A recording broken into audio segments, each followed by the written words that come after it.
Bonsoir à tous et bienvenue dans votre émission Le Monde Inconnu sur Canal 2 International. Au programme ce soir, vous aurez en première partie de la chronique l'occultisme de la mort, l'homme et la femme. En deuxième partie, on va parler de la métaphysique de la mort. Puis en réflexion, il sera question du phénomène de l'après-mort. En page pratique, la spiritualité et l'esclavage. Vous aurez bien sûr le SOS téléspectateur. Vos messages sont attendus au numéro qui s'affiche au bas de votre petit écran. Je ne suis pas seule sur ce plateau. Professeur Hermaniel Lipote, bonsoir. Bonsoir Georgette Bromé. Un bonsoir renouvelé à tous les téléspectateurs du Canal 2 International, ainsi qu'à tous ceux qui nous suivent sur YouTube à travers le monde. Vous allez bien? Très très bien. On va prendre la première partie de la chronique et on se retrouve juste après.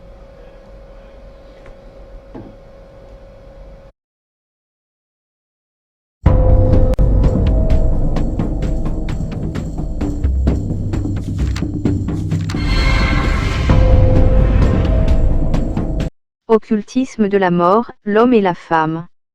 L'homme et la femme sont des entités à part et à part entière. Mais y a-t-il une quelconque alchimie entre l'homme et la femme?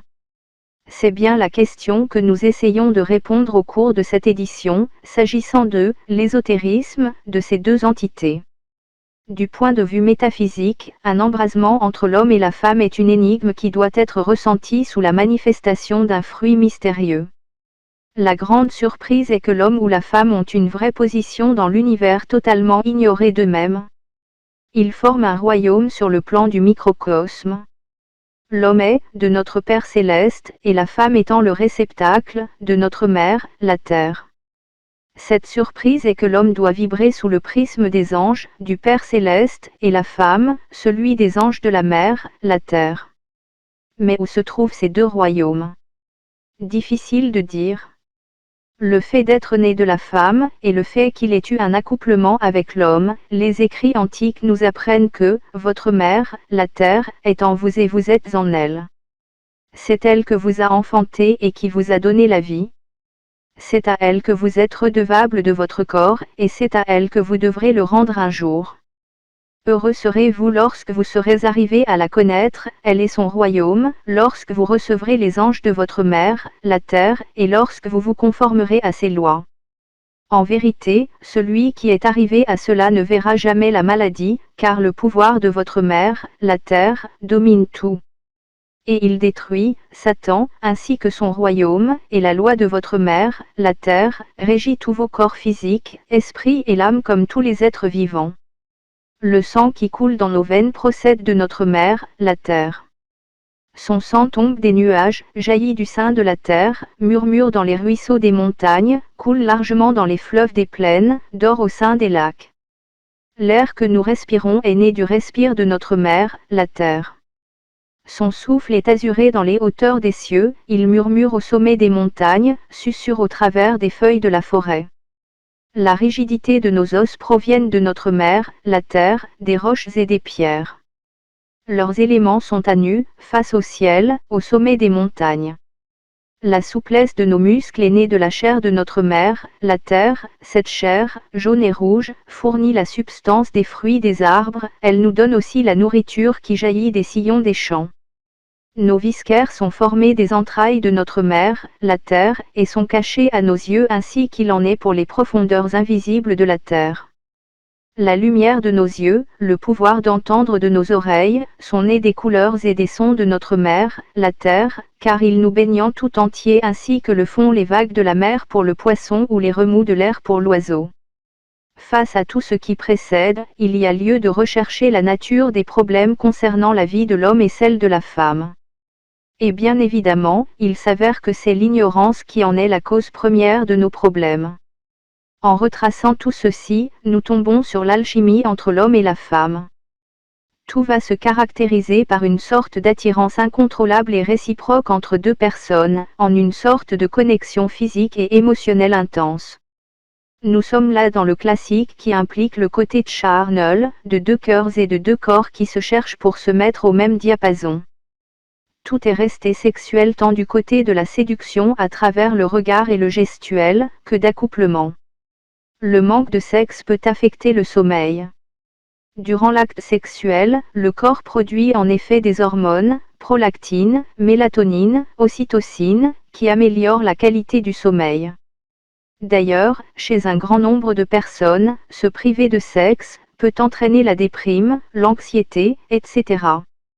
C'est parce qu'elles cherchent à se libérer de tous leurs maux, de s'éloigner de ce que les autres appellent Satan, à la recherche des solutions, elles finiront par se rendre chez les savants de ce monde, des scientistes, malheureusement en vain. Puis, elles iront chez certains, maîtres ésotéristes, des marabouts, féticheurs et autres, pour réclamer la pitié. Malgré tous leurs efforts, leur situation demeurera toujours sans suite. Tous ceux qui ont faim de la vérité, le pain de la sagesse, les obligent de ne pas limiter leur vie à la spiritualité superstitieuse, voire superficielle, prônée par les obédiences religieuses, mais cherchent tout d'abord de comprendre comment fonctionne celle-ci, en mettant l'accent sur le meilleur de leur existence. Ils savent qu'il y a une hygiène de vie saine à observer. Ils mettent l'accent sur la qualité de la vie pour être à l'abri des maladies, cherchant à s'éloigner des tourments des maux douloureux, ou parfois, à cause d'être accablés très longtemps par la misère. Résultat, si, une fois seulement, vous négligez de respecter une de ces lois, si vous nuisez, une fois seulement, à l'un des membres de votre corps, vous tomberez impitoyablement dans l'une ou l'autre de vos graves maladies et il y aura des pleurs et des grincements de dents. Tant que vous ne suivrez pas les lois de votre mère, la terre, vous ne pourrez, dans aucun cas, échapper à la mort. Et celui qui s'attachera à respecter les lois de sa mère, la terre, c'est à celui-là que sa mère s'attachera. Elle guérira tous ses maux et jamais il ne sera malade. Elle lui donnera longue vie, le protégera contre toutes les afflictions et le gardera des atteintes du feu, de l'eau et de la morsure des serpents venimeux. Car c'est votre mère qui vous a enfanté et c'est elle qui maintient la vie en vous. De retour sur ce plateau, professeur Herman Neglipote, cette notion du Père céleste ferait-il partie de l'héritage religieux? C'est une copie-collée, c'est le plagiat. On peut appeler ça comme ça parce que religieusement, les choses se passent comme médicalement. Le médecin ne sait rien du médicament, mais il le prescrit. Le prêtre, le pasteur ne sait rien d'histoire de notre Père qui est aux cieux, mais on récite ça.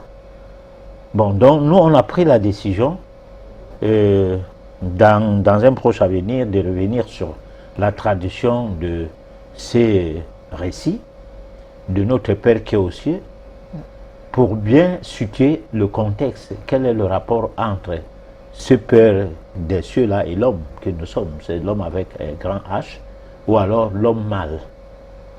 C'est pour cette raison que on peut dire qu'on a du pain sur la planche, parce que le monde inconnu, se voulant émission éthique, on a intérêt à ne pas laisser, à ne laisser aucun détail, à ne laisser aucune chance à ce que les choses continuent à se faire comme avant. C'est-à-dire que les choses continuent à se faire en des termes des colonisés que nous sommes. D'abord, esclavagisés avec le code noir. On allait dans les histoires de baptême comme de la bétail. Colonisés, même chose. Néo-colonisés également. D'ailleurs, c'est de la foutaise. Pendant que toutes les nations, les hommes œuvraient au changement de leur existence, de leur pays et tout, nous on a des églises à chaque bout du champ, dans tous les quartiers. Alors c'est une distraction qu'il faille qu'on essaie de conscientiser les gens. Bon, non pour leur donner des leçons, mais les amener à comprendre qu'on ne peut pas éternellement être dans une forme de divagation, de distraction, vis-à-vis de sa personnalité, ou bien du refus qu'on a une personnalité au profit, je ne sais pas quoi, des choses importées, de nulle part, et se faire manipuler par des malins dans une certaine forme de fémania spirituelle. Donc, Le culte de la mort, l'homme et la femme, de ce que a comme thème ce soir, consiste à percer l'abcès, à essayer de dire maintenant, nous sommes des êtres humains, nous sommes comme tout le monde, à travers toutes les planètes, tous les continents, quoi, je veux dire, que nous sommes aussi comme tous les autres. Que le noir que nous sommes, nous cessons d'appartenir à une classe moutonnière où nous vivons du suivisme et nous restons dans le registre des gens de coloniser et continuellement coloniser, parce qu'en fait la néocolonisation ne veut rien dire que on est resté décolonisé. Donc il faut quand même, à un moment donné, on se pose la question, ça on mange pourquoi, ça on fait ça pourquoi, pourquoi ailleurs on ne fait pas ce que les Africains faisaient, ou du moins pourquoi ailleurs tout ce qui vient de l'Afrique n'a pas de sens, et pourquoi tout ce qui vient d'ailleurs a de sens chez nous. Est-ce que nous on n'est pas pareil comme les autres? C'est-à-dire, quelle est la différence entre quelqu'un qui soit français, américain et tout, ou blanc tout simplement, hein, Oui. et nous? Avoir les gens debout, sauf la pigmentation de la peau ou la dépigmentation, il y a quoi de différence? Rien du tout. Pourquoi nous sommes tombés si bas? Il faut parler la langue des gens pour faire prévaloir l'éloquence. Il faut s'habiller comme les gens, hein, pour que vous soyez considérés. Il faut manger comme les gens, comme d'autres gens. Il n'est pas interdit de faire la part des choses. Il n'est pas interdit de parler plusieurs langues. Mais il ne faut pas que les choses s'effacent comme si, sans ces gens-là, la vie ne servirait à rien. Comme tu entendrais les médecins dire le plateau technique ici et là. Bon, ils sont allés à l'école du plateau technique. Auquel cas, les soins thérapeutiques qu'on attend de d'eux n'a pas de sens sans le plateau technique. Ça veut dire qu'il ne faut pas seulement le plateau technique, mais il faut déplacer tous les pays où ils étaient étudiés pour que tout ressemble à ces pays pour qu'ils soient à l'aise. Ou quoi, on ne comprend rien. Hein? Avant l'arrivée de ces gens-là, l'Afrique existait. Si l'Afrique existait, c'est qu'elle avait des habitants. Si elle avait des habitants, c'est que ces habitants la vivaient. Hein? Sans qu'ils ne soient en vie, personne n'aurait trouvé quelqu'un ici. Hein? Donc, on n'aurait jamais eu des esclaves noirs. Voilà. Professeur, ce n'est plus Dieu Tout-Puissant, mais le Père Céleste. Cette révélation entre Dieu et les hommes vient d'où? Bon, alors Dieu Tout-Puissant, c'est faire exister quelque chose qui n'existe pas. Parce que Dieu est, Dieu n'existe pas. J'insiste sur ça à chaque fois que j'ai l'occasion. Si quelqu'un dit Dieu existe, dis que non. Dieu est. Alors, lorsque nous parlons de l'existence de Dieu, ça veut dire que nous croyons à un certain Dieu qui a été le Dieu du formatage de nos cerveaux du point de vue spirituel. Mais reconnaître que Dieu est, c'est ressentir le devoir et l'obligation de veiller sur soi, oui, et de manière à pouvoir ressentir la présence de Dieu en soi. Parce qu'on a toujours dit en cette émission que Dieu égale vie, vie égale Dieu. Sans Dieu, la vie ne peut pas être possible. Donc, le bébé, le fœtus, toutefois sorti du ventre, a besoin de Dieu, a besoin de la vie, a besoin de Dieu ou de la vie comment? À partir du souffle. Hein? Oui, tu veux on quitte de Dieu Tout-Puissant au Père Céleste. Oui, le Père Céleste ou Dieu Tout-Puissant, je ne sais pas, la question est posée pour l'intérêt du téléspectateur. Mais moi, j'explique la chose non pour faire plaisir à une quelconque personne lambda, j'explique ça du point de vue métaphysique, dans ce sens que je dis, Dieu est en nous. Maintenant, le Père Céleste, Oui. hein, c'est un royaume que nous allons explorer. Nous avons l'habitude, pour les téléspectateurs qui suivent cette émission tout le temps, ils savent que quand on entre dans un schéma, on y va à fond. Tout comme on a fait 60 et quelque chose d'éditions portées sur la méditation, la solution à nos problèmes. Alors, nous allons savoir qu'est-ce que c'est que le Père Céleste, en de bonnes manières, et ce que c'est que la Mère Terre. Ce soir, on s'est même appesanti beaucoup sur la Mère Terre. Oui. Mais, avec cette édition, mais nous saurons qui est le Père Céleste. Le Père Céleste n'est pas... parce que dans la Bible, on dit honore ton père et ta mère pour que ta vie, que tu aies la longévité, par exemple, que tu vis longtemps sur la terre. Alors, la question qui se pose, mais si tu honores ton père et ta mère que tu ne vois même pas, par exemple, ton père que tu n'as jamais vu, parce que t'ayant abandonné à ta mère, bon, tu auras la longue vie comment? Tu ne l'as pas incriminé, tu n'as rien dit contre lui, mais il n'existe pas du tout, parce que ta mère même ne sait pas où il est passé, il ne sait pas comment ça s'est passé pour qu'elle soit enceinte. Alors, tu vas honorer ton père là-bas, comment? De même, ta mère, où tu honores des parents sorciers, hein, qui prennent les enfants pour des gibiers, comme on peut élever les porcs, hein, à un certain niveau, les porcs qui étaient à la maison avec des enfants qui jouaient et tout, hein, qui aidaient à purifier la cour, parce que lorsque les enfants déféquaient, ils venaient manger tout ça et puis tout était propre, il n'y avait pas de mouches partout et tout, grâce aux porcs.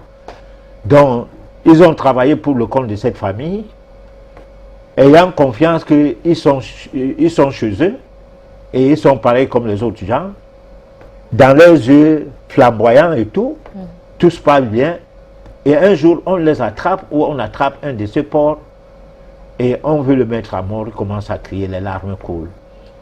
Personne ne s'en rend compte, on s'en fout. Alors, il y a donc des parents sorciers qui font la même chose, c'est-à-dire, il a ses enfants, hein, et il se passe pour cannibaliste. D'accord. Voilà.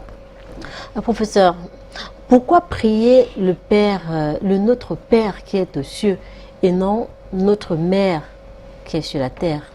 Bon, alors là, c'est la chronique qui fait état de ça.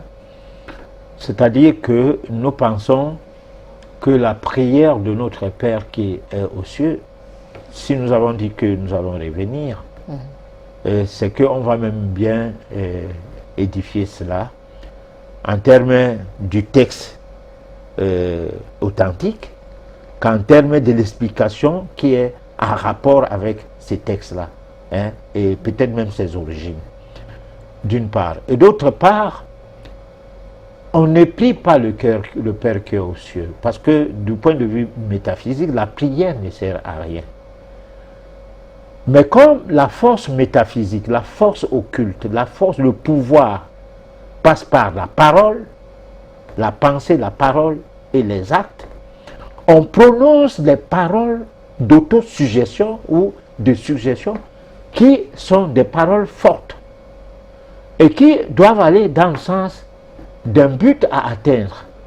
Le but étant de provoquer une manifestation vibratoire électromagnétique pour qu'il y ait des modifications au niveau des atomes, des particules, au plus profond de nous. Alors donc, on va donc utiliser des récits qui ont pris corps au niveau de l'astral, du genre notre Père qui est aux cieux, hein, pour faire manifester, bien évidemment, ces vibrations en nous. Alors, ce n'est pas comme si on a Dieu quelque part, comme tu disais tout à l'heure, tu me posais la question de savoir tout à l'heure, le Tout-Puissant, hein, Dieu Tout-Puissant. Ce n'est pas la même chose. Hein? C'est une manière de redonner beaucoup, de se faire, de donner une certaine force à son aura, hein? Un certain pouvoir à son aura. Voilà. D'accord, on va prendre la deuxième partie de la chronique. La métaphysique de la mort, concepts, rôle et lamentation. La question de la mort concerne tout ce qui existe, tant du monde minéral, végétal qu'animal. Oui, la mort nous concerne tous, hommes, femmes, enfants et même les bébés. Elle éprouve plus d'une personne, si bien que dans les lieux de deuil, ensemble les gens se mettent dans un grand brouhaha de lamentation. Puis en cortège, ils se rendent à la catacombe, tous vêtus de noir. Ils vont jusqu'à envahir les cimetières avec des pleurs et des fois avec des fleurs.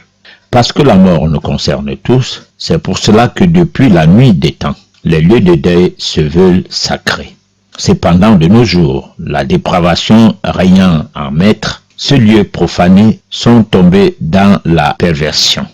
Les esprits étant corrompus, nous n'arrivons pas à comprendre que la mort nous interpelle pour plus de sérieux, afin de quitter des simples concepts du genre « c'est Dieu qui donne et c'est toujours lui qui reprend ». Un tel concept nous laisse pantois, abasourdis, parce qu'il ne permet pas d'utiliser l'être intérieur à plus d'inspiration en vue de communier avec la puissance divine. Pourtant, il faut qu'il y ait une telle communion afin de connaître pourquoi nous naissons, vivons, mourons. Autrement dit, savoir d'où venons-nous, pourquoi sommes-nous là et où allons-nous après la mort. Une grande réflexion qui nous permet de déceler la raison ou le but de notre existence qui englobe en même temps la vie et la mort. Nous ne le dirions jamais assez, il n'y a pas de vie sans la mort, parce que c'est dans la mort qu'existe également la vie.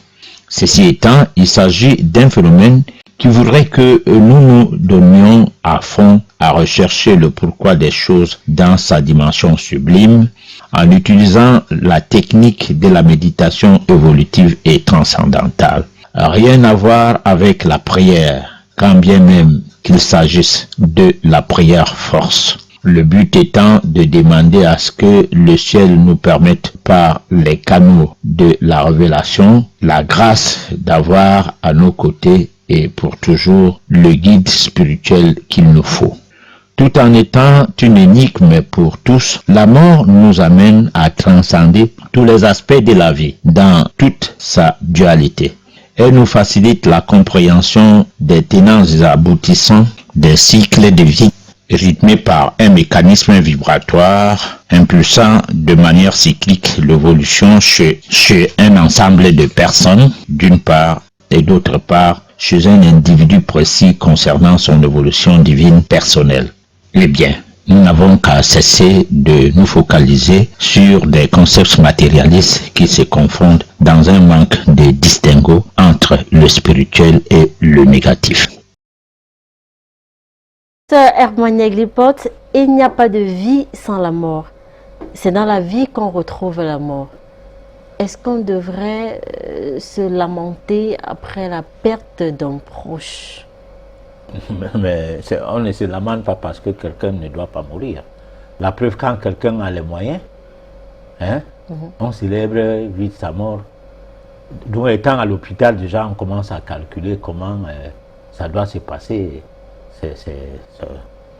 son décès, comment ça doit se passer son enterrement. Bon, et deux fois même pour les gens qui sont un peu encombrants, lorsqu'ils sont à l'hôpital, les gens commencent à plier le petit doigt qu'ils méritent. Personne ne donne un coup de main pour ses soins.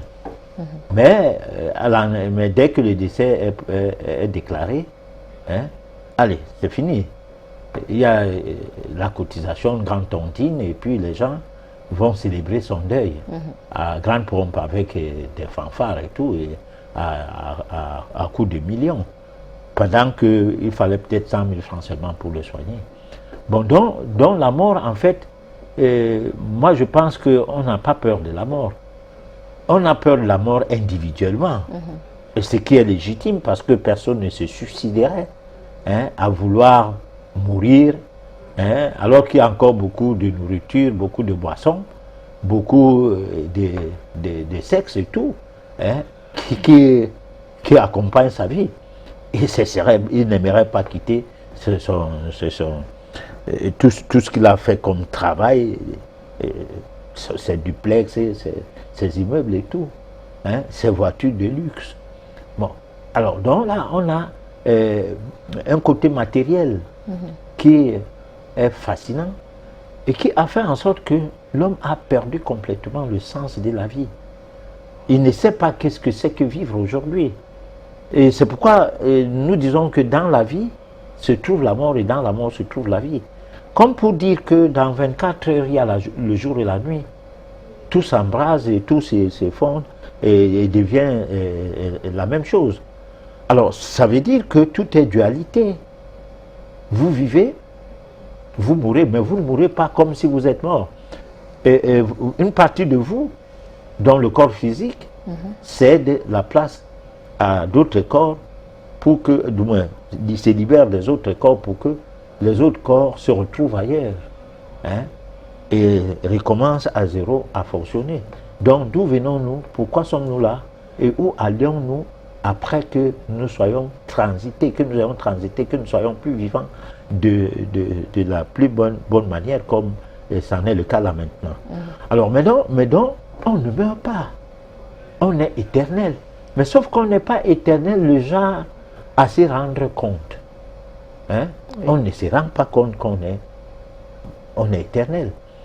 Parce que quand l'enfant naît, le temps qu'il prend à ne pas parler, c'est le temps d'oublier d'où il sort et de prendre le pouls de son nouvel environnement. Et on a toujours dit que le bébé, c'est le bébé qui choisit les parents, pas l'inverse. Parce que c'est pour cette raison que beaucoup de personnes n'ont pas d'enfants. Parce que, ayant commis certaines erreurs par le passé, ou des avortements en série, et que, au cours de cette vie, ont besoin d'enfants. Puisque dans le cycle d'incarnation, c'est les gens qui sont du même karma que soi, qui viennent vers soi.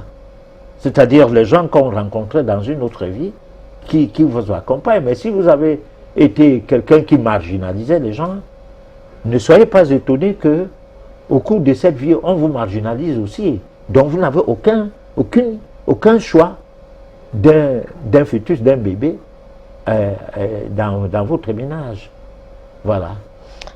Mais professeur, est-ce qu'il y a moyen de comprendre que on n'arrive pas à enfanter parce que dans une vie antérieure, on aurait posé des actes négatifs? Mais qui va vous dire ça? Le prêtre? Le pasteur? Un patriarche, un voyant? Oui, mais attends, le voyant dit ça t'énerve. Comment ça se fait? Mais non, les gens aiment entendre ce qu'ils ont préparé en venant au quartier. Hein? Les gens viennent, moi je fais la voyance, les gens viennent avec des idées préconçues. Et si tu es un fossoyeur, tu pratiques de la fémania spirituelle, je ne sais pas quoi, tu dois leur parler, tu lis la pensée de la personne, tu lui expliques les choses en fonction de sa pensée. Elle était contente. C'est-à-dire, tu lui dis que, comme tu vois là, c'est ta belle-sœur. On lui dit ce qu'elle veut entendre. Oui, c'est ce qu'elle veut entendre. Tu lui dis que c'est ta belle-mère. Moi, je vois si que tu as trop de données avec ta belle-mère, c'est elle qui t'a bloqué le ventre. Alors, c'est fini. Elle est contente parce qu'avant de venir payer son argent, c'était pour que on lui raconte ce qu'elle a l'habitude de dire partout. Bon, mais toi, tu n'es pas au courant de ce qu'elle dit partout. Mais sauf que tu as lu sa pensée et tu as constaté que, en réalité, c'est ce que tu dois lui dire pour prendre son argent. Oui, mais professeur, tout le monde n'est pas comme ça. C'est-à-dire? C'est-à-dire, il y a des personnes qui sont ouvertes, qui sont prêtes à entendre la vérité. Et maintenant, de manière à ce que, voilà, vous lui dites, bon, voilà, c'est le karma qui vous met dans cette situation. Ce qu'il y a lieu de faire, c'est de peut-être faire un lavage, c'est de faire ci, c'est de faire ça, pour pouvoir procréer. Oui, ben, il y en a qui acceptent ça. Je n'ai pas dit que bon, il y en a qui n'acceptaient pas ça, non, que personne n'acceptait ça. Mais il y en a qui acceptent qu'on les parle de la généalogie, même en disant que vos grands-parents ont posé des actes, hein, et qui retombent sur vous, comme certains chrétiens le savent bien, que la Bible dit que ce que vous faites aujourd'hui, ça va descendre sur votre progéniture jusqu'à tel nombre de générations. Bon, alors maintenant, du point de vue métaphysique, tu ne payes pas les fautes de quelqu'un, tu payes tes fautes. Parce que tu vas renaître et renaître et renaître jusqu'à ce que tu te purifies, tu payeras toujours, et tu payeras finalement de tes actes. Bon, mais il y a aussi le karma collectif. Oui. Qui voudrait que, par exemple, ton père a tué les gens, il a arraché leurs terrains avec la complicité de ta mère, quand bien même ta mère n'était pas encore mariée à lui, mais leur connivence a même aidé à ce que son prétendant, peut-être qu'elle était mariée ailleurs ou peut-être qu'elle était en fiançailles, Oui. et tu nais sur des biens du sang. Alors, et puis quelqu'un te dit, mais comment moi je vais payer les fautes de mon père, hein? Mais il habite la maison qui a été conçue sur la base de cette manigance sanguine. Alors, donc, c'est comme les colons, ils disent qu'ils n'ont rien avec les Noirs. C'est vrai, ils ont été esclavagisés, mais alors ils ont profité de quoi? Et si à réclamer qu'on réclame à leurs parents. Mais les villes sont construites, hein, les palais également, et tout, grâce au sang des nègres, hein, de ceux dont on appelait nègres, les esclaves. Non, ces profils-là, ils ne disent pas, non, on ne veut pas de ça. Mais ils veulent l'actif, mais pas le passif. Alors c'est ça le problème d'être humain. Mais là, sachez que vous montez, vous descendez. Moi, je ne parle pas de la colère de Dieu, parce que là, c'est là où se trouve la différence entre une donne métaphysique et les histoires religieuses. C'est la colère de la nature? Non, c'est le karma. Vous montez, vous descendez, vous serez frappé par un karma. L'Europe sera frappée par un cataclysme, ainsi qu'une partie de l'Amérique, hein, où ce continent sera sous l'eau, comme ça n'a été le cas avec Atlantide. Bon, il y en a qui disent qu'il n'y a rien eu comme ça, mais ils ne veulent pas qu'on relate les histoires qui sont de nature à les rappeler à l'ordre. Voilà. Bon, mais, professeur, vous dites très souvent ici que qui crache en l'air... Voilà. Tout le monde descend, ça tombe sur son visage. Mais pourquoi les enfants devraient payer des fautes de leurs parents? J'ai bien expliqué. Il faut, s'il y avait la prière, c'est que l'enfant doit prier de ne pas naître là où on a tué les gens pour construire une maison, il vient habiter cette maison. Hein? S'il y avait la prière à faire, qu'on prierait que on ne doit pas s'émêler des histoires qui vont dans le sens d'arracher les terres des gens, hein, et de se mettre dans la logique que vous ne payerez pas. Non seulement vous allez payer vous, mais tous ceux qui ont profité de cet environnement vont aussi payer. Bon, mais on ne peut pas savoir jusqu'où le mal fait à autrui concernerait les enfants. Mais on ne peut pas aussi négliger le fait que le mal fait à autrui a profité les enfants.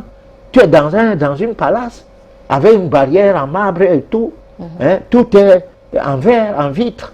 Alors, mais attends, et puis tu es dans l'arrogance, tu as grandi dans l'opulence, hein, tout est facile, et alors tu as travaillé ça quand? Et tu as profité de ça pourquoi? Mais ton karma est en rapport avec ce monsieur qui a fait gaffe. C'est ça. Mais professeur, et si c'était juste un karma positif? Des fois, on est ignorant de tout ce que vous racontez là. Ça peut être pour lui, le gars, il peut se dire, bon voilà, j'hérite des biens de mon père parce que, voilà, peut-être dans une vie antérieure, j'aurais posé de bons actes et puis dans cette vie, voilà, c'est normal que j'ai tout ceci. C'est normal que je sois un roi, c'est normal que je sois une reine. C'est normal que j'habite un palace. Ouais. Alors, le fait d'habiter dans un cadre ou peut-être un cadre de fonction, prenons par exemple le cas d'un président de la République. Oui. L'enfant naît dans ces cadres, c'est une récompense. Il n'a rien fait pour devenir président de la République. Il ne s'est pas mis dans la peau d'un traître. Hein. Il est choisi comme ça peut-être parce qu'on a vu que c'est le plus faible. Hein. Des gens comme nous sommes aujourd'hui dans le monde des faiseurs de rois, c'est-à-dire que dans le cadre des rapports de force, un petit Africain ne peut pas prendre le pouvoir sans le soutien de l'Occident. Bon, maintenant, on voit que toi, tu es un Boutoukou, parce qu'on ne donnerait jamais le pouvoir à Oumniobe, à Kwame Nkrumah, à Lumumba. Hein? On va donner ça à quelqu'un, M. Ahidjo et autres, ayant constaté que Ahidjo ne fait plus ce qu'on veut, on le change. Ayant constaté que tel ne veut plus, Tombalba ne veut plus ce qu'on veut, on le tue. Et on met quelqu'un d'autre qui fait ce qu'on veut. Bon, alors là, les gens qui prennent le pouvoir sur ce registre-là, les enfants qui naissent dans cet environnement, qui peuvent même prendre le pouvoir aussi après leurs parents, sont nés avec la cuir en or, n'ont rien de karmique négatif ou de positif. Si oui, quelque chose de positif. Hein? Parce qu'eux, ils ont peut-être eu à travailler au cours des durs, au cours des vies antérieures, et que la récompense, c'est au cours de cette vie. Voilà, donc, c'est pas toujours dit que lorsque quelqu'un est dans un cadre bien, donc ça veut dire qu'il ne mérite pas d'y être. C'est pas ça, c'est pas comme si je disais on ne doit pas être dans un cadre matériellement bien. Non. Ok. Et comment utiliser l'être intérieur pour mieux communier avec l'être divin? Bon, alors, le problème, c'est qu'il faut d'abord savoir qu'il existe l'être intérieur en soi, que vous êtes habité par un être intérieur, c'est-à-dire que vous avez des facultés à l'état latent qui sont des facultés divines. Parce qu'en fait, le but d'un être humain, dans tout ce que nous parlons là, c'est de ne plus mourir. Et ne plus mourir veut dire dans des incarnations successives. On passe de l'état d'Hiérophant, c'est-à-dire l'état de quelqu'un qu'on n'enterre plus, mais qui meurt. Mais qui ne meurt pas du fait, mais qui meurt par disparition et qui réapparaît avec un autre corps physique. Bon, alors, partant de cet état d'Hiérophant, on se retrouve à l'état immortel. Et là, on porte le corps de la gloire. Et dans ce corps-là, c'est ce que les églises parlaient de résurrection. On ressuscite. Et on ressuscite pour ne plus mourir. Non pour le dernier jugement, parce qu'il n'en aura jamais un. Hein? Il n'aura jamais un, parce que sinon, c'est que Dieu lui-même se met en cause. Parce que d'un mauvais arbre sortent des mauvais fruits. Donc c'est Dieu qui a mal créé les gens. Dans ce cas, il les jugerait comment? Autrement dit, du point de vue métaphysique, nous ne sommes pas mal créés. Nous sommes en évolution, comme le bébé peut manger les caca, tourner ses urines avec de la boue et en manger. Ça ne veut pas dire qu'en évoluant, on va continuer à faire ça. Ce qui veut dire donc qu'à l'état embryonnaire, on part de cet état avec des tares, avec des... Comment on peut dire ça? Avec un héritage qui est peut-être négatif, du fait de là où nous sortons, parlant de la réincarnation toujours, pour évoluer. Et là, dans l'évolution, d'année en année, on suit des cycles. D'où le zodiaque, aujourd'hui, tu es bélier, tu meurs la vie prochaine, tu es taureau. Jusqu'à tu fais le tour du zodiaque, jusqu'à poisson, et tu redeviens bélier.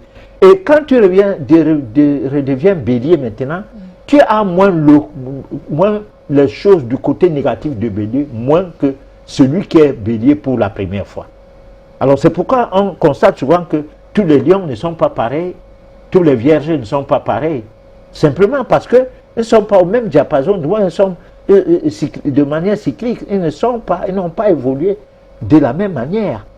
Alors, dans notre évolution, nous apprenons des leçons. Nous avons des épreuves. Nous les surmontons.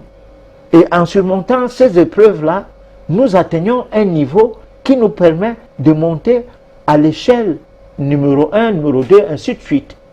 Et quand nous atteignons un certain niveau, nous parvenons donc à nous retrouver en phase avec les possibilités de développer les facultés en nous, petit à petit, parce que dans un premier temps, nous ne connaissons même pas l'existence de ça. Parce que quand tu prends par exemple une personne au pif, un garçon ou une jeune fille de nos jours, avec tout ce que nous buvons, les colorants qui sont encore plus dangereux pour nos cerveaux et encore plus pour notre âme. Alors ça nous enfonce davantage. Et les bières et les whisky et tout cela, c'est des choses qu'on ne devrait pas prendre si on veut une évolution spirituelle et réelle. Mais malheureusement, nous ne savons pas qu'est-ce que c'est qu'une évolution spirituelle. Hein? Nous ne savons pas qu'est-ce que c'est que le divin en nous, comment nous diviniser et tout. On ne sait rien de tout ça. Donc on est plongé dans le mondanisme. Et que le matériel, c'est ça qui fait la force de ceux qui nous ont colonisés, qui n'ayant pas, c'est-à-dire c'est des sous-hommes, qui ont constaté qu'en ayant des choses physiques qu'on touche, on est puissant. Ils ne savent pas que la puissance de quelqu'un, c'est plutôt les choses spirituelles. Et les choses spirituelles, ce n'est pas le fétichisme, le maraboutisme et tout. Non, non, c'est une élévation de soi, hein, une découverte de qui on est et comment faire explorer ce qui on est là en développant notre divinité. C'est tout. D'accord. Chers téléspectateurs, on va passer à la réflexion.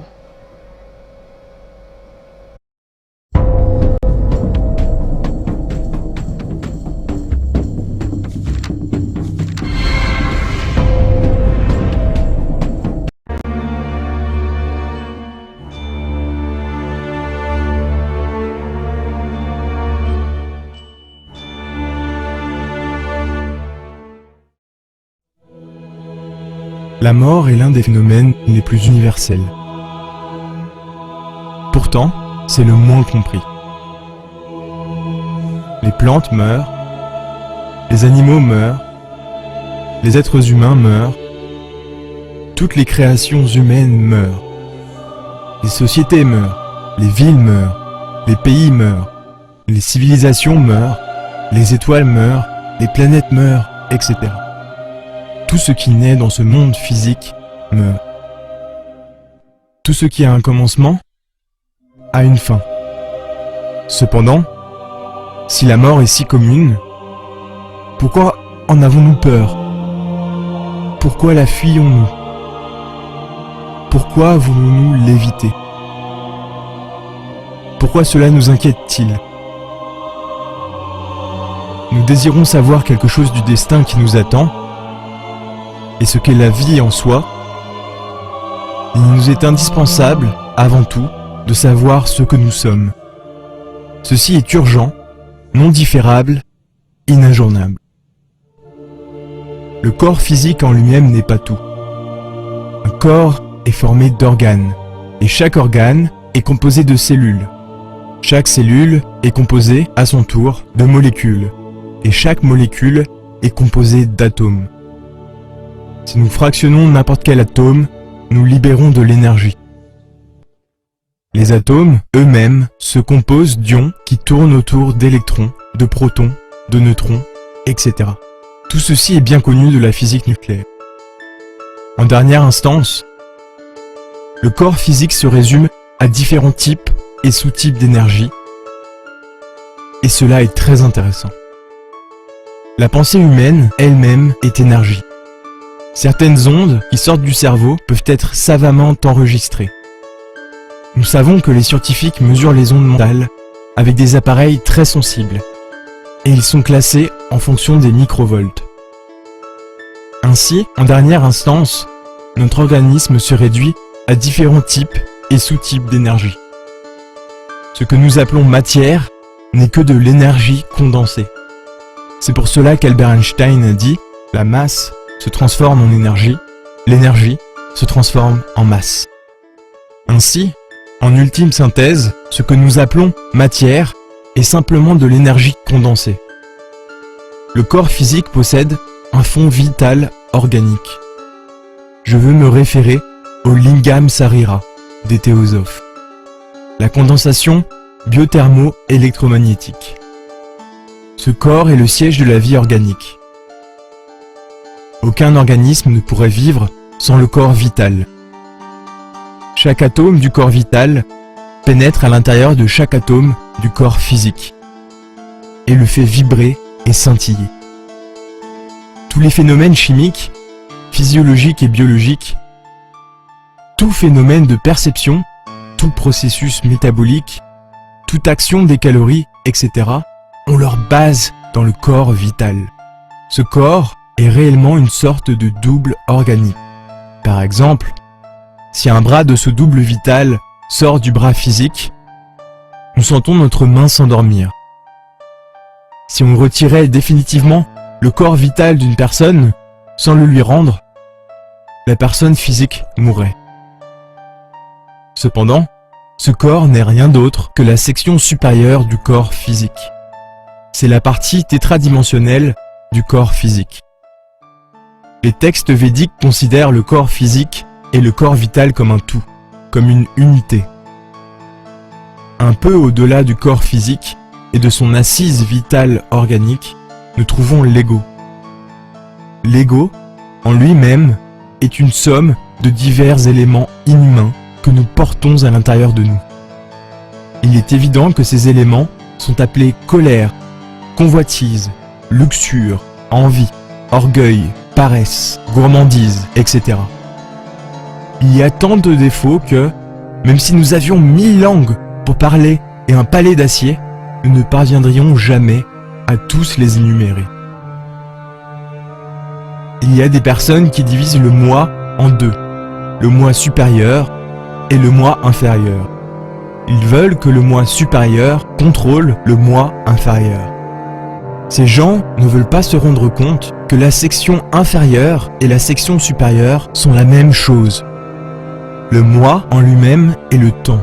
Le moi en lui-même est un livre avec de nombreux tomes.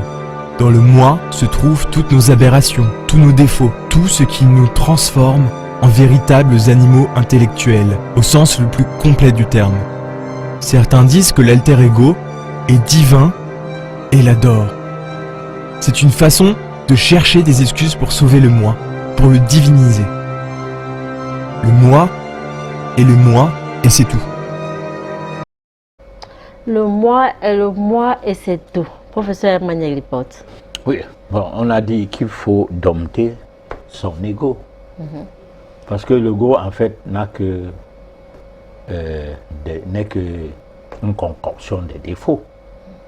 Alors, mais trop dompter son ego, on devient sans personnalité aussi. Hein. Si par exemple, tu te passes pour un bon samaritain, si tu te passes pour quelqu'un qui est plein d'humilité, qu'on insulte, qu'on chiffonne, qu'on fasse n'importe quoi, il ne dit rien. Il peut s'avérer que tu as dompté ton ego complètement, mais là, ça fait comme si tu te faisais piétiner et puis, quoi encore? On te gifle, tu continues ton chemin, on te renverse et tu dis pardon à la personne qui t'a renversé, comme si c'est toi qui l'as renversé et tout. Bon, là, c'est un degré très élevé d'humilité. Mais en quelque sorte, le problème qui va se poser, c'est qu'il ne faut pas le faire pour paraître. Il faut le faire parce que tu es vraiment humble. Parce que si tu le fais pour paraître, c'est que tu vas faire ça étant à l'extérieur, à la cour, dans un milieu et tout. Mais à la maison, tu es en train de taper sur ta femme. Tu bastonnes des enfants parce qu'ils ont dit les mêmes choses que tout le monde dit. Bon, mais sans toutefois que ça soit blessant cette fois-là. hein, ainsi de suite. Donc, ça veut dire que tu fais semblant d'avoir avalé ton ego. Alors donc, l'ego, c'est quelque chose de très important. Lorsque on veut évoluer, on doit contrôler son ego.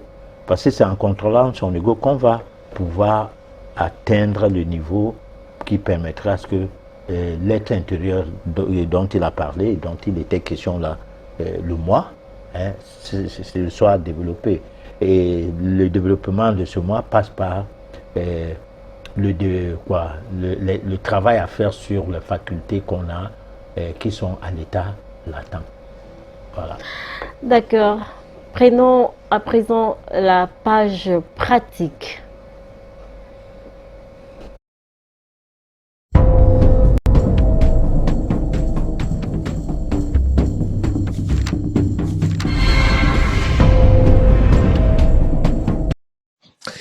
Et quand on tombait sur un noir qui refusait de se laisser casser par l'esclavage au nom de sa spiritualité, voici ce que faisait le missionnaire. Et là, je vais citer le père Labat lui-même. Le père Labat était un missionnaire à Saint-Domingue. Il est père, il est prêtre. Voici, selon son propre témoignage, ce qu'il faisait aux esclaves lorsque ces derniers refusaient de renoncer à leur spiritualité. Le père Labat en parle dans son livre « Nouveau voyage aux îles d'Amérique ». C'est lui-même, il est fier de ce qu'il va dire. Écoutez ce qu'il dit. « Je fis attacher le sorcier étant celui qui refuse de renoncer à sa spiritualité nègre. Je le fis attacher. Je lui fis distribuer 300 coups de fouet qui l'écorchèrent depuis les épaules jusqu'aux genoux. Je fis mettre le sorcier au fer, écoutez bien, après l'avoir fait laver avec une pimentade. Ça, c'est l'amour de Jésus. Ça, c'est le christianisme d'amour. Lorsque un esclave refusait de renoncer à sa spiritualité nègre, à son vaudou, le missionnaire avait des techniques pour l'obliger à accepter la religion de l'amour. On fouettait ce nègre, il recevait jusqu'à 300 coups. On l'attachait au fer, imaginez les blessures, imaginez le sang qui coule, et en plus on le faisait laver avec de la pimentade. Vous savez ce que c'est?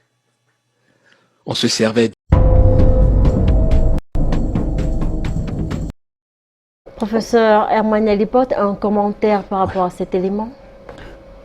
Le christianisme parlait de l'amour du prochain. Mais c'est quel amour du prochain? Parce que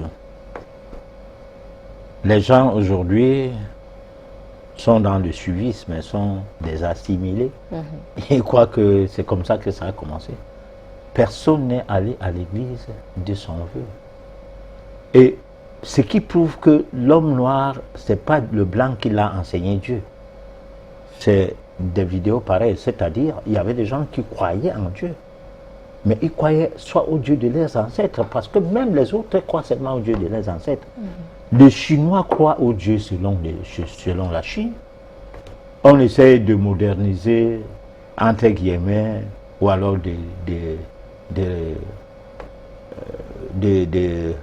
rendre, de pratiquer le dépravage, comment on peut dire ça? C'est-à-dire que rendre les Chinois des dépravés, voilà, comme on a fait avec les Africains, parce que je suivais une une radio occidentale que j'essaie de taire le nom, l'autre jour, dans l'inquiétude que le pape a du fait que la Chine a des évêques, mais qui sont manipulés par l'État. Comme pour dire que Vatican, c'est un État, dans un État en Italie, mais qui a des sous-États partout dans le monde, ou bien qui a des employés partout dans le monde. Alors donc, quand on construit une chapelle et qu'on y met des employés, il ne faut pas que l'État de ce pays-là puisse avoir le dessus sur leur action. Donc, il ne faut pas qu'on contrôle ce qu'ils viennent faire. Bon. Mais ça se passe bien en Afrique, mais ça ne se passe pas bien ailleurs. C'est pour cette raison que les Noirs, ayant leur façon de croire en Dieu, à l'époque, et ne voulant pas qu'on change leurs croyances, parce que ne constatant pas que c'est des amis, tu ne peux pas être esclave. Quelqu'un te dit que tu dois être baptisé. Après t'avoir bien fouetté d'abord, entre-temps, quittant même le fait que le jour du baptême, tu refuses de te faire baptiser.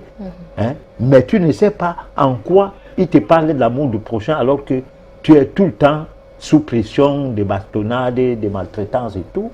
Alors donc, pour finir, tu vas te dire que, bah, attends, moi je ne suis pas dans votre histoire là parce que ce qui est de Dieu chez nous est 10 fois mieux ce que vous nous proposez là. Parce que ce que vous nous proposez, monsieur mon maître, hein, ne ressemble à rien à Dieu.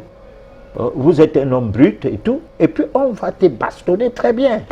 Et puis tu vois, les gens préféraient qu'on les tue même, que d'accepter des choses qui ressemblent à rien. Contrairement à des poltrons qui ont été, par exemple, nos parents qui nous ont amenés à l'église, hein, après qu'on ait tué leurs grands frères ou leurs pères. Et ils ont dit, on ne nous tue pas. Allons à l'église, je vais à l'église. Dès qu'il fait les enfants sont à l'église. Et aujourd'hui, l'église est devenue un truc que si tu mal parlais de ça, c'est comme si tu parlais mal à Dieu. Alors que c'est une institution qui a été mise en place pour marcher sur les gens, pour que le divin en nous ne puisse pas éclore. Parce que si ça parviendrait à s'éclore, il sera impossible, totalement impossible que nous continuions à être esclavagisés, ou bien nous continuons à être dans tout le monde entier esclavagisé. Le fait de travailler chez les gens, moyennant un salaire, le salaire qu'on fixe, ce n'est pas toi qui fixes, c'est l'esclavage. Bon, c'est-à-dire tout ce qu'on fait, c'est la servitude, et la servitude, c'est une autre forme d'esclavage moderne.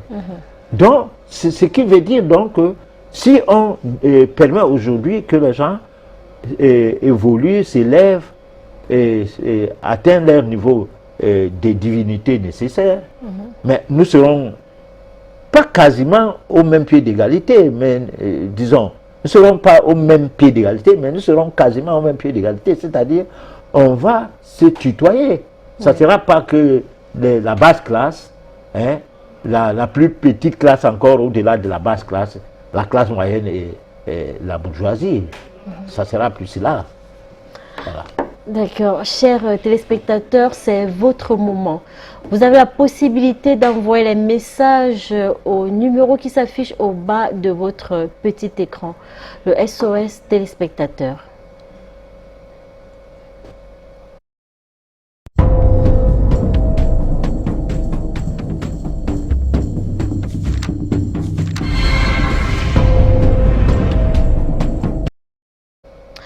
Le premier message, quelles sont les conséquences si on consomme la viande de chien? C'est Placide au Burkina Faso qui nous envoie ce message, professeur. Il y a des conséquences quand on consomme la viande tout court. Parce que les animaux ont les yeux, quand on les tue, ils nous regardent. Et ils détruisent leur chair. Donc ce n'est pas la peine de croire que en consommant la viande d'une bête, tu es en train de bien faire la chose. Non. Bon, maintenant, la viande du chien, si c'est fait à partir des rites, c'est une chose. Par exemple, il y a les rites pour la viande du chat, qui voudrait dire que tu ne peux pas mourir à l'étranger et tu ne peux même pas mourir si ces rites-là ont été faits de la très bonne manière. Même les crashs d'avion ne peuvent pas t'entraîner à la mort. Oui. À la limite, tu vas mourir chez toi. Bon, mais là, ces rites-là, on maltraite d'abord le chien ou le chat, ou le chat, pour atteindre l'objectif vibratoire ou bien magique ou je ne sais pas quoi, qui permet à ce que ce qu'on inocule en toi puisse marcher. Voilà. C'est Bienheureux depuis Douala. J'aimerais connaître l'origine de la vie et de la mort. Alors, la vie et la mort, c'est la même chose. Vous vivez comme vous mourrez. Vous mourrez comme vous vivez. Alors, l'origine maintenant, c'est ce que on peut dire que c'est une énergie, la vie, parce que dans la vie il y a la mort, et dans la mort il y a toujours la vie. Donc c'est une énergie qui ne peut pas être expliquée. Parce que si quelqu'un te dit je vais t'expliquer la vie, bon, qu'il essaye, tu écoutes aussi. Et si tu n'as pas de questions, c'est que tu as compris. Ou alors c'est que tu n'as rien compris, parce que ça dépend. À quel moment tu poses des questions, à quel moment tu n'en poses pas. Voilà. Ok. Quelle est l'origine de la croix et sa présence sur les tombeaux? Oui, l'origine de la croix, c'est une origine égyptienne. Mais là, c'est des signes et symboles qu'il faut absolument ne pas en parler là maintenant. Pourquoi? Parce que il faut réserver toute une édition pour expliquer chaque élément, chaque signe, chaque symbole, en ayant minutieusement fait la part des choses. Parce qu'il ne faut pas faire une supputation. Dès qu'on te pose seulement une question, tu commences à répondre. Alors qu'il faut donner la possibilité à la personne qui pose la question d'être bien éclairée. Voilà. Pas faire comme si tu étais un savant, un monsieur sabi tout, et qui répond à toutes les questions n'importe comment. Voilà. Nous avons ce message d'Ivan depuis Yaoundé. Est-ce qu'une vieille âme peut porter un karma négatif? Mais une vieille âme a le karma positif ou négatif, ça dépend d'où il sort, qu'est-ce qu'il a fait au cours de ses vies antérieures. Ce n'est pas un problème de parce que vieille âme ou pas. Justement, si on peut même le dire, hein, que vieille âme veut dire que tu as déjà fait du chemin. Bon, donc il est fort probable que tu aies posé des actes qui retournent contre toi ou qui retournent pour toi. Voilà, parce qu'en fait, le karma c'est quoi? C'est l'action. Alors si tu mènes des actes qui ne sont pas bons, tu auras un mauvais karma. Si tu mènes des actes qui sont bons, ton karma n'aura pas de problème. Ok, merci pour vos nombreux apports dans ma vision du monde. N'est-ce pas contradictoire pour des mélanodermes, entre parenthèses noirs, de porter, veuillez s'il vous plaît éviter d'appeler en ce moment. Les appels se font hors antenne. Pour le moment, le numéro qui s'affiche au bas de l'écran est uniquement réservé aux SMS. Alors, n'est-ce pas contradictoire pour des mélodermes, entre parenthèses noirs, de porter des vêtements noirs lors des deuils? De même, comment un Africain peut-il qualifier de noir une journée ou un événement malheureux? Que pouvons-nous faire pour changer la donne? C'est Yann depuis Garo qui nous envoie ce message. Bon, alors, avant de demander à quelqu'un de changer, il faut chercher à changer d'abord soi-même. Hein. On ne peut pas changer la donne. C'est comme dans un village, on ne peut pas avoir le village propre si les gens ne balaient pas leurs cours. Bon, maintenant, pour pouvoir parler de village propre, l'individu qui commence à en parler doit prêcher par l'exemple, c'est-à-dire il va balayer d'abord sa cour. Bon, ce qui veut dire quoi? Ce qui veut dire que si tu es en train de nous suivre et que vous pensez que ce qu'on dit est de nature à apporter, disons, une appréciation du genre à vouloir changer sa vie, mais mettez-vous-en à cela, parce que cela, c'est ça le début du changement de notre Afrique. Alors, nous ne pouvons pas dire que manger de la viande n'est pas bien à l'antenne, et puis moi, on me trouve dans un restaurant en train de manger de la viande. On ne peut pas dire que boire les sucreries, c'est-à-dire les colorants qu'on vend là, sont cancérogènes, sont tératogènes, sont mutagènes, sont tout ce qu'ils sont, sans que ça ne soit des boissons. Et puis on me voit en train de les consommer. quelque part, même en cachette. Alors, ça veut dire que je fais ce que disent certaines, que écoutez ce que nous vous disons, ce que nous vous enseignons, mais ne regardez pas ce que nous faisons. Bon, là, nous sommes dans le discours de Léopold II, qui voulait que les prêtres mangent œufs pour le coq et tout, mais que les Noirs n'aient pas l'intention à les critiquer, sinon le fouet. Voilà. Professeur, comment faire pour vous rencontrer? Je suis à Yaoundé, je m'appelle John. Bon, Yaoundé, c'est une fois par mois. Hein. En dehors de ça, les personnes vivant à Yaoundé doivent descendre à Douala parce que nous, on est à Douala, la capitale économique du Cameroun. Alors, Yaoundé, c'est une fois par mois, c'est-à-dire les premiers samedis, les deuxièmes samedis de chaque mois. Voilà. Pour dire vrai, ça peut être les samedis avant le 15. Parce que si un deuxième samedi tombe le 15 ou le 14, il y a des risques que je sois un peu plus avant. Voilà. Professeur Herman Yaglipot, à quand la prochaine séance d'éveil spirituel? C'est M. Kenfa qui nous envoie ce message. Bon, alors, une séance spirituelle devrait être programmée le 14.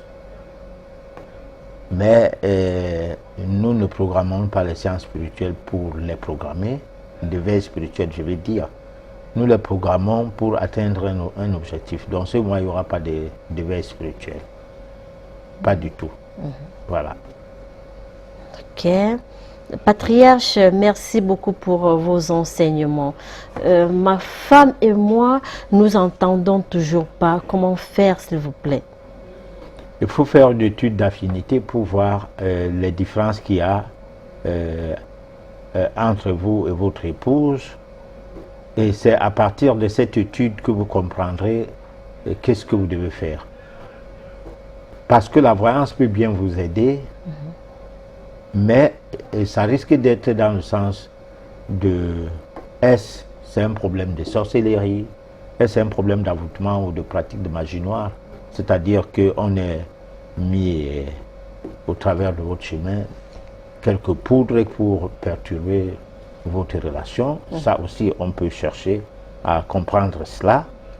Mais ce qui est vrai, c'est que c'est en étudiant la date de naissance, le nom complet, la date de naissance exacte du couple, avec la première année de rencontre, on comprend tous les problèmes qui sont sous-jacents. Parce qu'il est probable qu'on ait fait une erreur de penser que la sorcellerie est la seule chose qu'il faut combattre, sans comprendre que vous n'aviez pas une harmonie à la base de vos affinités, et ce qui a ouvert la porte à la sorcellerie. Parce que quand vous avez une bonne affinité, la sorcellerie peine à vous perturber. Mais quand l'affinité n'est pas bonne, alors le chemin est grandement ouvert pour des pratiques sorcières. Voilà. Bonsoir. Comment prier notre Mère la Terre et comment reconnaît-on la réponse? Ce message, c'est depuis la Guinée. On va prier la Mère la Terre quand le moment viendra. Pour le moment, je crois que le moment n'est pas encore là. Puisque nous avons promis que nous allons revenir en détail sur le Père Céleste et la Mère la Terre. D'accord. Voilà. Nous avons ce message d'Étienne depuis Libreville. Y a-t-il possibilité de se souvenir de nos vies précédentes? Oui, si on fait des études métaphysiques. Ce n'est pas une histoire si simple, parce que déjà certaines personnes ne savent pas qu'il existe des choses comme ça, peut-être d'aucune. C'est ce soir, la première fois d'entendre parler de ça. Alors si vous n'avez pas une conscience, une prise de conscience sur l'existence de quelque chose, comment vous allez vous en sortir?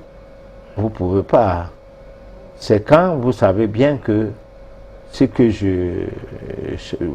lorsque vous savez qu'il existe une ville, que vous allez prendre la carte de ce pays-là pour chercher où se trouve cette ville, comme il y a les GPS aujourd'hui. Et là, tu peux maintenant aller vers cette ville. Mais tu n'as aucune connaissance. C'est comme les gens ne savent pas qu'il existait des pays comme la Russie. S'il n'était pas la guerre en Ukraine, c'est que d'aucuns ne savent même pas qu'il existait la Russie. D'autres ne savaient pas longtemps avant qu'il existait un pays qu'on appelait l'Ukraine. Bon, alors maintenant, il peut s'imaginer que bon, mais l'Ukraine, c'est où? Et commencer à chercher.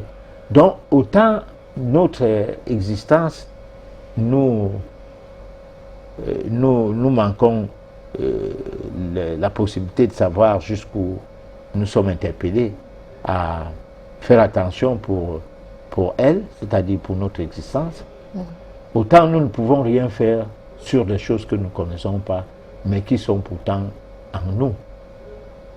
Voilà, nous ne pouvons rien faire parce qu'on ne sait même pas. Quand on parlait du divin en nous, tu as beau expliquer que le soufflet de vie, après le soufflet de vie, est l'énergie vitale, l'âme, hein? Voilà. Non, ça ne se comprend pas. Parce que parler de l'âme, vraiment, quelqu'un doit mettre les rouges à lèvres, les ongles et tout. Bon, et puis manger les shawarma. Les histoires d'aller commencer à réfléchir alors qu'il n'a pas encore fini de réfléchir comment il aura encore d'autres shawarma demain, hein, et boire les sucreries, les colorants et tout qu'il appelle les jus. Bon, c'est pas une préoccupation. C'est lorsqu'on est préoccupé par quelque chose et que l'être intérieur qui, au niveau du cœur, va donc se prononcer et vous donner la chance d'aller vers ce que vous avez besoin par des messages internes, hein, qui sont au niveau du cœur, bien sûr. Patriarche, bonsoir, je m'appelle Edwige. C'est la première fois que je suis votre émission. S'il vous plaît, à quand la rediffusion? L'émission s'y passe à YouTube. Il n'est rediffusé que lorsque nous sommes empêchés. On ne rediffuse pas ça. Okay. Mais bien sûr que vous pouvez suivre ça à YouTube. D'ici, dès demain ou bien dès après-demain, parce que ça dépend de la connexion. Vous savez, on coupe l'électricité, il y a ceci, il y a cela, bon, voilà. Et, bon, et sur YouTube, il faut taper à YouTube Le Monde Inconnu TV ou Le Monde Inconnu Canal 2. Bon, là, on peut avoir accès sur des vidéos et choisir la vidéo qu'on veut regarder. D'accord.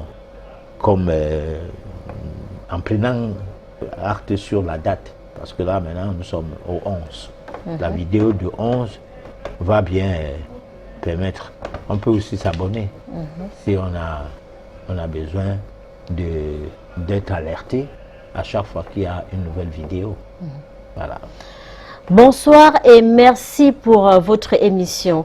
J'ai tout le temps des entretiens avec de grandes entreprises. Certains sont souvent concluants, mais au moment de commencer le boulot, ça coince toujours. Soit on ne m'appelle pas, soit on me dit que l'on a donné le job à un autre. Ça peut signifier quoi? C'est M. Tassé qui nous envoie ce message, professeur Emmanuel Lipote. Il ne faut pas se décourager. Parfois, le travail qui ne vous revient pas, ne vous revient pas parce que la nature vous aime, et non parce que la nature vous déteste. Et parfois, le poste de travail que vous manquez là n'était pas le vôtre. Ça allait être peut-être pas bien pour vous. Bon. Maintenant, en dehors de cela, si c'est que il y a une perturbation, qui soit occulte ou non, ça, c'est d'autres investigations qu'il faut mener. Là, nous sommes dans le cadre de la voyance. Nous sommes aussi dans le cadre des études de vie métaphysiques pour savoir les métiers qui sont les vôtres et comprendre que peut-être vous avez mal fait l'école, que vous aurez dû faire l'école dans tel ou tel secteur, dans telle ou telle option, mais vous vous êtes trompé d'option et votre nature ne cadre pas avec.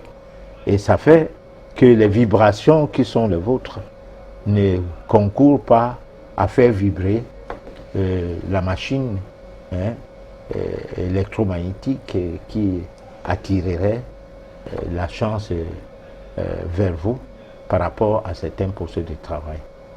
Voilà. J'ai toujours cru que l'homme ne meurt jamais. Mais souvent, je me souviens de mon passé. Est-ce normal? C'est Koulibaly de la cité d'Ivoire qui nous envoie ce message, professeur. C'est normal. Tout à fait normal. Voilà, c'est sans commentaire. C'est comme une contribution. Comment faire pour savoir que tu as une sorcellerie cachée? En faisant la voyance. On ne peut pas le savoir autrement, sauf si on imagine. Hein, on s'imagine des choses. Et là, c'est très dangereux parce qu'il ne faut pas toujours avoir à imaginer des choses négatives, comme si vous étiez vous-même négatif, c'est-à-dire défaitiste. Voilà. Comment développer son énergie intérieure? C'est Rudolph depuis Douala qui nous envoie ce message, professeur. C'est un processus. Hein, un processus du point de vue respiration, du point de vue consommation d'eau et du point de vue déjà choix des nutriments et la manière de les cuisiner. Donc vous voyez que là nous sommes là dans le cadre de l'alimentation spirituelle et c'est aussi un processus cette alimentation spirituelle fera en sorte que vous avez une autre manière de penser. Hein. Vos pensées ne sont plus négatives, elles ne sont plus du genre à vous induire en erreur ou bien à faire développer davantage votre ego. Donc, de toute façon, c'est un processus. Ok. Salut, c'est Dimitri depuis Olembe, Yaoundé, Cameroun. Selon vous, qui est Dieu, le Dieu des Africains ou le Dieu des Européens? Je crois que le Dieu des Européens n'existe pas. C'est un Dieu mercantile qui a permis à ce que la colonisation, l'esclavage, la colonisation ait lieu. Et ce n'était pas Dieu. C'est une fascination, c'est un acte mercantile. Ce n'est pas Dieu. Dieu ne fait pas du mal, Dieu ne colonise pas, Dieu n'esclavagise pas. On ne peut pas passer par Dieu pour avoir des matières premières et tout. Hein? C'est l'esprit primitif. Bon, il faut comprendre, c'est des pays qui n'ont pas de sol ni de sous-sol riches et qui ont besoin de la richesse des sous-sols et des sols des autres pays deviennent des pays prédateurs. Bon, non. Et ces pays-là marchent toujours avec la Bible, soit avec le Coran. Hein? On ne peut donc pas dire que la chose partie sur cette base-là est la chose de Dieu. Non. Le Dieu de la Bible, c'est un Dieu qui a pour socle le sang, et même la même chose le Dieu du Coran. Okay. Voilà. Il y a d'un côté le paix, donc le Coran, de l'autre côté l'arme à feu. Donc tout ça, c'est pour verser le sang et obtenir des réponses telles que, fin de compte, les gens deviennent des croyants d'une chose qui n'est pas essentiellement nécessaire, mais qui est devenue nécessaire parce que aujourd'hui, leur croyance n'est plus discutable. C'est-à-dire, on ne discute plus jusqu'à dire que ce que vous croyez là, c'est ça ou c'est pas ça. Ils y sont.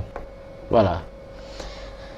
Comment savoir que la femme que je veux terminer le restant de ma vie est d'une famille de bonne moralité? En étudiant, en faisant une étude de vie, on comprend qui est cette femme-là d'abord, d'emblée. Et maintenant, la bonne moralité, c'est une autre chose, parce que avant, lorsque on se mariait, on faisait l'enquête de moralité. C'était facile. Pourquoi? Parce que les villages, ça se passait dans les villages et les villages se connaissaient. Du moins, les gens des villages, même les villages voisins, se connaissaient. Donc, on savait que telle famille, c'est une famille de brigands. Cette famille, c'est une famille des gens qui craignent Dieu ou bien qui respectent la tradition et tout. Bon, mais aujourd'hui, quelqu'un vient de l'Europe, tu ne l'as jamais vu, il n'a même pas la même couleur de peau que toi, mais vous êtes en train de vous marier. Hein? Oui. Ou bien dans une boîte de nuit, tu rencontres une personne, paf, tu es déjà, le lendemain, tu es en train de faire l'acte de mariage. Bon, on parlait des fiançailles, tout cela, ça ne vaut rien. Parce qu'une personne peut cacher ses défauts. Elle fume, elle boit, mais tu ne la verras jamais fumer et boire. Jusqu'à ce que le mariage excède les 6 mois, 10 mois. Et là, non seulement il fume cette fois-ci, il fume dans la chambre. Hein? Tout le monde tu es étouffé et les problèmes commencent. Jusqu'à ses amis qui disent que, mais attends, il fume comme ça depuis. Voilà, et pourtant, les fiançailles ont fait 1 an ou 2 ans. Oui. Voilà. Bonsoir à vous en studio, professeur. Vous dites l'homme est éternel parce qu'il transite d'une vie à une autre après la mort. Qu'en est-il des pécheurs ou des méchants? Vont-ils en enfer ou non? Sont-ils aussi éternels? C'est Sarah à Yaoundé qui nous envoie ce message. Bon, personne n'est pécheur, personne n'est méchant. Voilà. C'est-à-dire, le mot pécheur, c'est un mot religieux. Et la religion, c'est quelque chose pour faire peur avant d'avoir les adeptes. Parce que c'est comme les médecins, ils doivent vous faire peur de la maladie pour que vous soyez esclaves des médicaments. Parce que c'est ça qui a permis à ce qu'ils soient médecins. On l'a formé à prescrire les médicaments, non à soigner les gens. Et là, il ne peut pas ne pas te dire que ta maladie ne guérit jamais, bois seulement les médicaments. Bon, c'est la même chose. Ça dit, en fait, qu'est-ce qui se passe?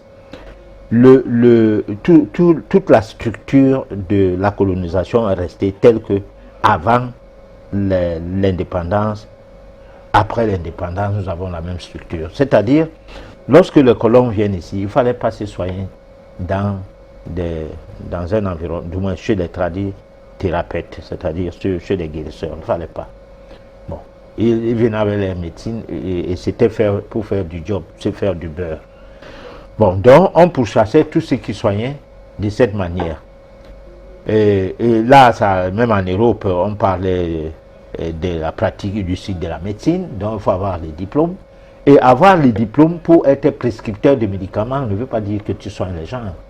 Hein? Pas du tout, tu prescris les médicaments et ça tue, ça tue. Parce que par exemple, le paracétamol a tout un hôpital en France pour les attaques du foie. Hein?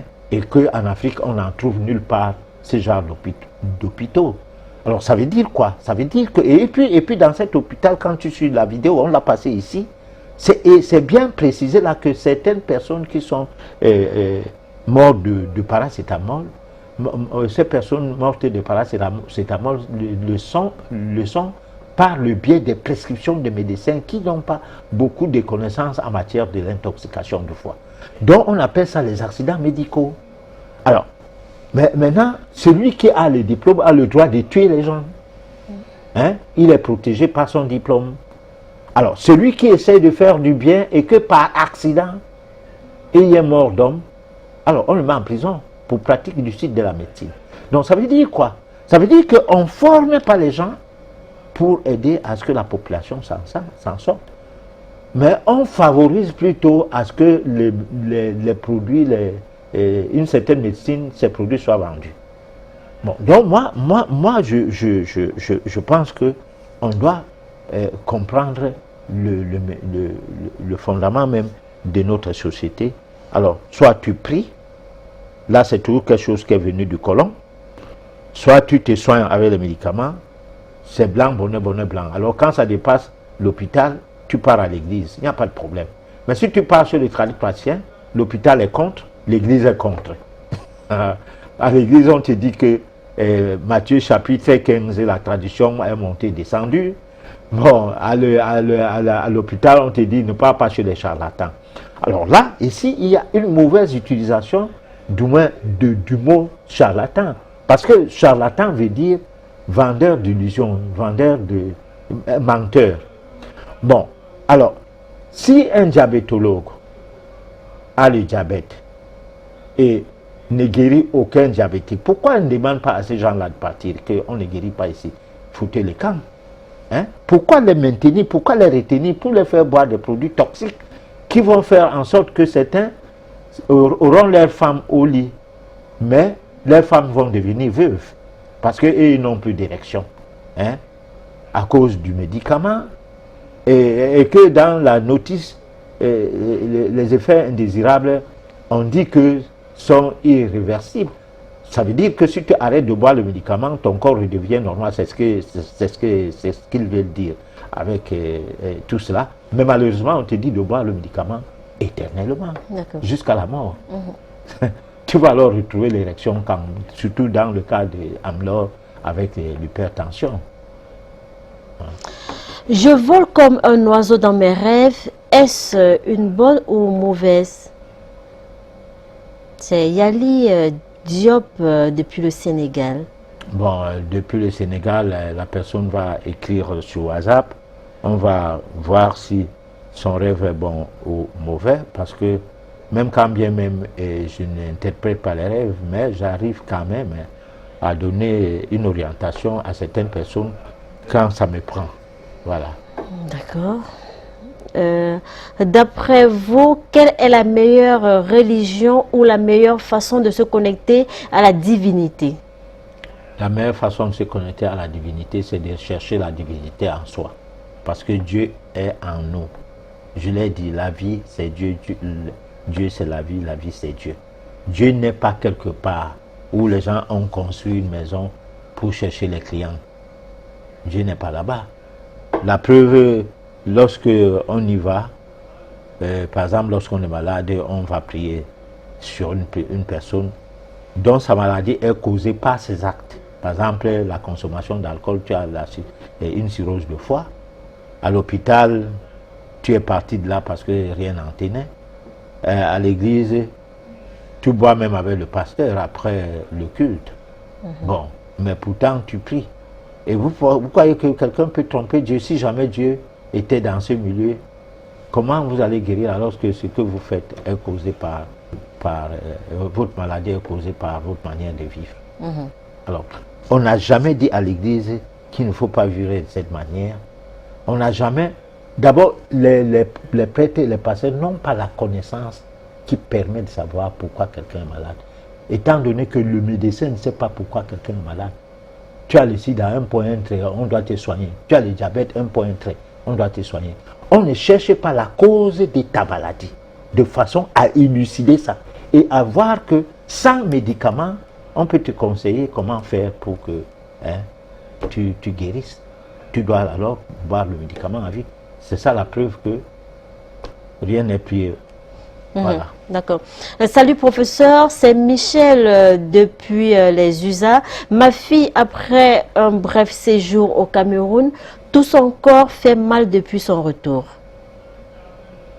Bon, ça c'est à étudier hors antenne. La personne peut appeler sur le WhatsApp de la tablette ou bien... Je ne sais pas. D'accord. Professeur, on va se quitter sur ce message de Michel. Patriarche, pourquoi tant de mal? Pourquoi beaucoup de jeunes tuent leurs parents, leurs proches à sang-froid?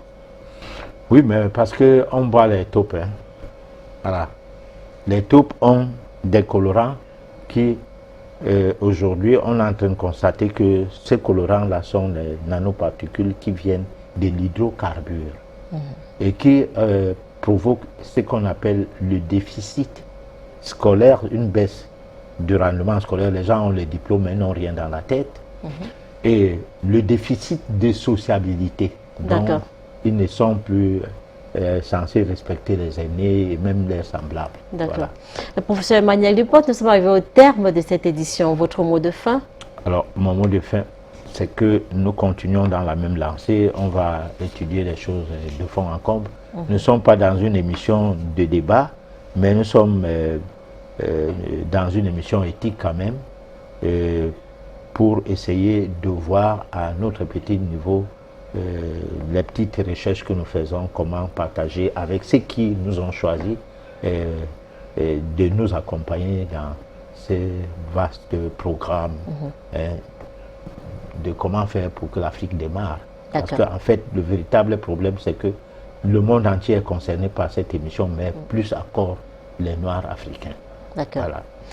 Chers téléspectateurs, on a passé un excellent moment avec vous. N'oubliez pas, vous avez la possibilité de réécouter votre émission sur YouTube. Donnons-nous rendez-vous mardi prochain à partir de 23 h. D'ici là, portez-vous bien.